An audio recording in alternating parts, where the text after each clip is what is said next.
Welcome back Satish circle YouTube channel. Kannada ಕಿರುತೆರೆಯಲ್ಲಿಯೇ ಅತಿ ದೊಡ್ಡ reality show Bigg Boss season 10 ಮುಕ್ತಾಯಗೊಂಡಿದೆ. ಈ ಅತಿ ದೊಡ್ಡ ರಿಯಾಲಿಟಿ ಶೋ 10 ಸೀಸನ್ಗಳನ್ನು ಸಕ್ಸಸ್ಫುಲ್ ಆಗಿ ಕಂಪ್ಲೀಟ್ ಮಾಡಿದೆ. ಈಗ ಇದೇ ಅಕ್ಟೋಬರ್ ತಿಂಗಳಿನಲ್ಲಿ ಮತ್ತೆ ಬಿಗ್ ಬಾಸ್ ಸೀಸನ್ 11ರ ಆವೃತ್ತಿಯು ಬರಲಿದೆ. ಎಂದಿನಂತೆ ನಮ್ಮ ಕರುನಾಡಿನ ದೀಪ ಕಿಚ್ಚ ಸುದೀಪ ಅವರು ನಿರೂಪಣೆ ಮಾಡಲಿದ್ದಾರೆ. ಕಿಚ್ಚ ಸುದೀಪ್ ಅವರು ಬಿಗ್ ಬಾಸ್ ಸೀಸನ್ 11ರ ಆವೃತ್ತಿಯನ್ನು ನಿರೂಪಣೆ ಮಾಡುವುದಿಲ್ಲ ಎಂದು ಸಂಶಯಗಳು ವ್ಯಕ್ತವಾಗಿದ್ದವು. ಆದರೆ ಈ ಎಲ್ಲ ಸಂಶಯಗಳಿಗೆ ಕಲರ್ಸ್ ಕನ್ನಡ ಫುಲ್ ಸ್ಟಾಪ್ ಹಾಕಿದೆ. ಕಿಚ್ಚ ಸುದೀಪ್ ಇಲ್ಲದೆ ಬಿಗ್ ಬಾಸ್ ಕನ್ನಡ ಸೀಸನ್ ಇಲ್ಲ ಎಂಬ ಮಾತು ಸತ್ಯವಾಗಿದೆ. ಯಾಕೆಂದರೆ ವೀಕ್ಷಕರು ಬಿಗ್ ಬಾಸ್ ಸೀಸನ್ ಅನ್ನು ನೋಡುವುದೇ ಕಿಚ್ಚನಿಗೋಸ್ಕರ. ಬಿಗ್ ಬಾಸ್ ಸೀಸನ್ 10ರ ಆವೃತ್ತಿಯು ತುಂಬಾನೇ ಸದ್ದು ಮಾಡಿದ್ದು, ಈಗ ಬಿಗ್ ಬಾಸ್ ಸೀಸನ್ 11ರ ಆವೃತ್ತಿಯು ಬರಲಿದ್ದು, ಇದನ್ನು ಕೂಡ ಅಷ್ಟರ ಮಟ್ಟಕ್ಕೆ ತಲುಪಿಸಬೇಕೆಂಬ ನಿರೀಕ್ಷೆಯು ಮತ್ತು ಜವಾಬ್ದಾರಿಯು ಕಲರ್ಸ್ ಕನ್ನಡ ಚಾನೆಲ್ನ ಮೇಲಿದೆ. ಆದ್ದರಿಂದ ಬಿಗ್ ಬಾಸ್ ಸೀಸನ್ 11ರ ಆವೃತ್ತಿಯ ಮೇಲೆ ತುಂಬ ಎಕ್ಸ್ಪೆಕ್ಟೇಷನ್ಗಳು ಇವೆ. ಆದ್ದರಿಂದ ಬಿಗ್ ಬಾಸ್ ಸೀಸನ್ 11ರ ಎಕ್ಸ್ಪೆಕ್ಟೆಡ್ ಕಂಟೆಸ್ಟೆಂಟ್ಗಳ ಬಗ್ಗೆ ಈಗಾಗಲೇ ಸೋಷಿಯಲ್ ಮೀಡಿಯಾಗಳಲ್ಲಿ ಬಹಳ ಚರ್ಚೆಯಾಗುತ್ತಿದೆ. ಇದರಲ್ಲಿ ಬಹುತೇಕ ಕನ್ಫರ್ಮ್ ಅನ್ನುವ ಸ್ಪರ್ಧಿಗಳ ಪಟ್ಟಿಯೂ ಇಲ್ಲಿದೆ.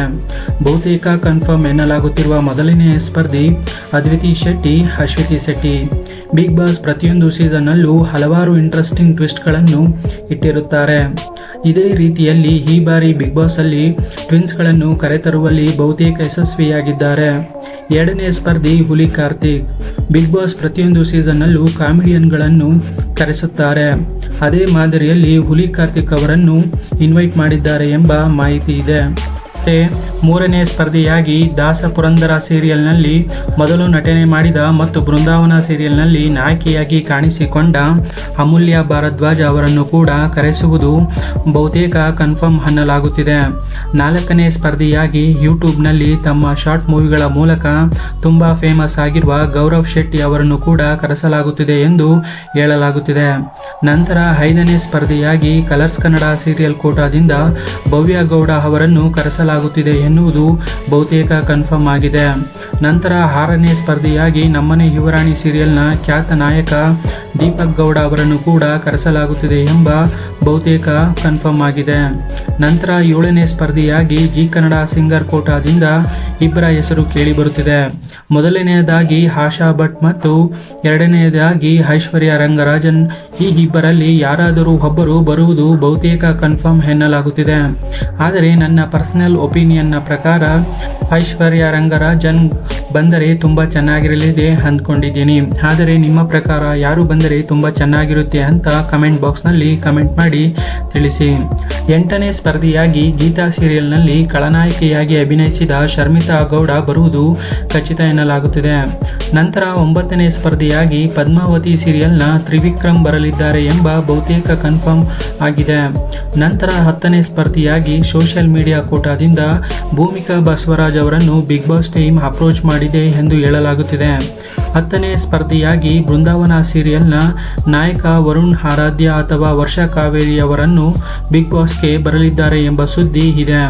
ಆದರೆ ಇಬ್ಬರು ಇದರ ಬಗ್ಗೆ ಎಲ್ಲಿಯೂ ಕನ್ಫರ್ಮ್ ಮಾಡಿಲ್ಲ. ಆದ್ದರಿಂದ ಸ್ವಲ್ಪ ಕಾದು ನೋಡಬೇಕು.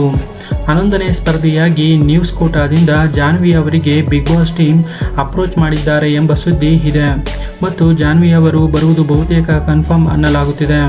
12ನೇ ಸ್ಪರ್ಧಿಯಾಗಿ ಗಿಚ್ಚಿಗಿಲಿ ರಿಯಾಲಿಟಿ ಶೋನ ಜಗ್ಗಪ್ಪ ಮತ್ತು ಸುಷ್ಮಿತಾ ಜೋಡಿಯ ಹೆಸರು ಕೇಳಿಬರುತ್ತಿದೆ. ಇವರು ಕೂಡ ಬಿಗ್ ಬಾಸ್ಗೆ ಬರುವುದು ಖಚಿತ ಎನ್ನಲಾಗುತ್ತಿದೆ. 3ನೇ ಸ್ಪರ್ಧಿಯಾಗಿ ಪಾರಿಯಲ್ ಸೀರಿಯಲ್ನ ಮೋಕ್ಷ ಅಪ್ಪಯ್ಯ ಅವರು ಬರಬಹುದು ಎಂಬ ನಿರೀಕ್ಷೆ ಇದೆ. ಆದರೆ ಅವರ ಕಡೆಯಿಂದ ಯಾವುದೇ ಕನ್ಫರ್ಮೇಷನ್ ಇಲ್ಲ. ಆದರೆ ಮೋಕ್ಷಿತಾ ಅಪ್ಪಯ್ಯ ಅವರು ಬಂದರೆ ಬಿಗ್ ಬಾಸ್ ಸೀಸನ್ನ 11ರ ಆವೃತ್ತಿಯು ಇನ್ನಷ್ಟು ಕಳೆ ಕಟ್ಟುತ್ತದೆ. 14ನೇ ಸ್ಪರ್ಧಿಯಾಗಿ ಕನ್ನಡ ಚಿತ್ರರಂಗದಲ್ಲಿ ಅವರದೇ ಆದ ಅಭಿಮಾನ ಬಳಗವನ್ನು ಹೊಂದಿರುವ ಸೂಪರ್ ಸ್ಟಾರ್ ನಟಿ ಪ್ರೇಮ ಅವರಿಗೆ ಬಿಗ್ ಬಾಸ್ ಟೀಮ್ ಅಪ್ರೋಚ್ ಮಾಡಲಾಗಿದೆ ಎನ್ನಲಾಗುತ್ತಿದೆ. ಅವರು ಕೂಡ ಬರುವುದು ಬಹುತೇಕ ಖಚಿತ ಎಂದು ಕೇಳಿಬರುತ್ತಿದೆ. 15ನೇ ಸ್ಪರ್ಧಿಯಾಗಿ ಕನ್ನಡದ ಮೋಟೋ ಲಾಗ್ನಲ್ಲಿ ಇತಿಹಾಸ ಸೃಷ್ಟಿಸಿರುವ ಮೋಟೋ ರೈಡರ್ ಟಿಪಿಕಲ್ ಕನ್ನಡಿಗ ಅಥವಾ ದೀಪಕ್ ಅವರನ್ನು ಕೂಡ ಬಿಗ್ ಬಾಸ್ ಅಪ್ರೋಚ್ ಮಾಡಲಾಗಿದೆ ಎಂದು ಕೇಳಿಬರುತ್ತಿದೆ. ಆದರೆ ಇಬ್ಬರಲ್ಲಿ ಯಾರು ಬರಬಹುದು ಎಂದು ಇನ್ನೂ ಕನ್ಫರ್ಮ್ ಆಗಿಲ್ಲ. 16ನೇ ಸ್ಪರ್ಧಿಯಾಗಿ ಕನ್ನಡ ಯೂಟ್ಯೂಬರ್ನಿಂದ ಲೇಖಿ ಗೋಸ್ವಾಮಿ ಎಂಬ ಹೆಸರು ಬಹುತೇಕವಾಗಿ ಕೇಳಿಬರುತ್ತಿದೆ ಮತ್ತು ಬಿಗ್ ಬಾಸ್ ಕೂಡ ಇವರನ್ನು ಈಗಾಗಲೇ ಅಪ್ರೋಚ್ ಮಾಡಿರುವ ಬಗ್ಗೆ ಮಾಹಿತಿಗಳು ಹೊರಬಿದ್ದಿವೆ. 17ನೇ ಸ್ಪರ್ಧಿಯಾಗಿ ಕನ್ನಡ ಸೀರಿಯಲ್ನ ಅಂತರ್ಪಟ ಧಾರಾವಾಹಿಯಲ್ಲಿ ಹೀರೋಯಿನ್ ಆಗಿ ಕಾಣಿಸಿಕೊಂಡ ತನ್ವಿ ಬಾಲರಾಜನ್ ಮತ್ತು ಲಕ್ಷ್ಮೀ ಬಾರಮ್ಮ ಧಾರಾವಾಹಿಯಲ್ಲಿ ಕೀರ್ತಿಯಾಗಿ ಕಾಣಿಸಿಕೊಂಡ ತನ್ವಿಯವರನ್ನು ಕೂಡ ಬರಬಹುದು ಎಂಬ ನಿರೀಕ್ಷೆ ಇದೆ. ಆದರೆ ಇಬ್ಬರಲ್ಲಿ ಯಾರು ಬರಬಹುದು ಎಂದು ಇನ್ನೂ ಕನ್ಫರ್ಮ್ ಆಗಿಲ್ಲ. 18ನೇ ಸ್ಪರ್ಧಿಯಾಗಿ ಕನ್ನಡ ಸೀರಿಯಲ್ನ ಕಿರುತೆರೆಯ ನಟಿ ಮತ್ತು ಮಾಡೆಲ್ ಆಗಿ ಕೆಲಸ ಮಾಡುತ್ತಿರುವ ಜ್ಯೋತಿ ರೈ ಅವರನ್ನು ಕೂಡ ಬಿಗ್ ಬಾಸ್ ಅಪ್ರೋಚ್ ಮಾಡಲಾಗಿದೆ ಎಂದು ಹೇಳಲಾಗುತ್ತಿದೆ. ಆದರೆ ಇದಕ್ಕೆ ಜ್ಯೋತಿ ರಾಯ್ ಅವರು ಒಪ್ಪಿಲ್ಲ ಎಂಬ ಮಾಹಿತಿ ಇದೆ.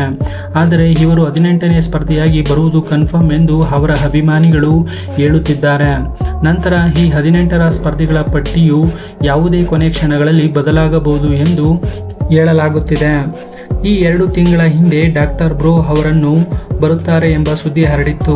ಆದರೆ ಡಾಕ್ಟರ್ ಬ್ರೋ ನಾನು ಬರುವುದಿಲ್ಲ ಎಂದು ಯೂಟ್ಯೂಬ್ ಲೈವ್ನಲ್ಲಿ ಹೇಳಿದ್ದಾರೆ. ಇದರಿಂದ ಬೇರೆಯವರಿಗೆ ಕೂಡ ಅವಕಾಶ ಬರಬಹುದು. ಫ್ರೆಂಡ್ಸ್, ನಿಮಗೆ ಬಿಗ್ ಬಾಸ್ ಸೀಸನ್ 11ರ ಆವೃತ್ತಿಗೆ ಇನ್ನು ಯಾರು ಬರಬಹುದು ಎಂದು ಅನಿಸುತ್ತಿದೆ? ಕಮೆಂಟ್ ಬಾಕ್ಸ್ನಲ್ಲಿ ಕಮೆಂಟ್ ಮಾಡಿ ತಿಳಿಸಿ ಮತ್ತು ನಿಮ್ಮ ಅಭಿಪ್ರಾಯವನ್ನು ನಮಗೆ ತಿಳಿಸಿ. ಇನ್ನು ನಮ್ಮ ಚಾನಲನ್ನು ಸಬ್ಸ್ಕ್ರೈಬ್ ಮಾಡಿಕೊಂಡಿಲ್ಲ ಅಂದರೆ ದಯವಿಟ್ಟು ಸಬ್ಸ್ಕ್ರೈಬ್ ಮಾಡಿಕೊಳ್ಳಿ. ಹಾಗೆ ಪಕ್ಕದಲ್ಲಿರುವ ಬೆಲ್ ಐಕಾನ್ ಕೂಡ ಪ್ರೆಸ್ ಮಾಡಿ. ಇದೇ ಥರದ ನ್ಯೂಸ್ಗೋಸ್ಕರ ನಮ್ಮ ಚಾನಲನ್ನು ಸದಾ ನೋಡ್ತಾ ಇರಿ.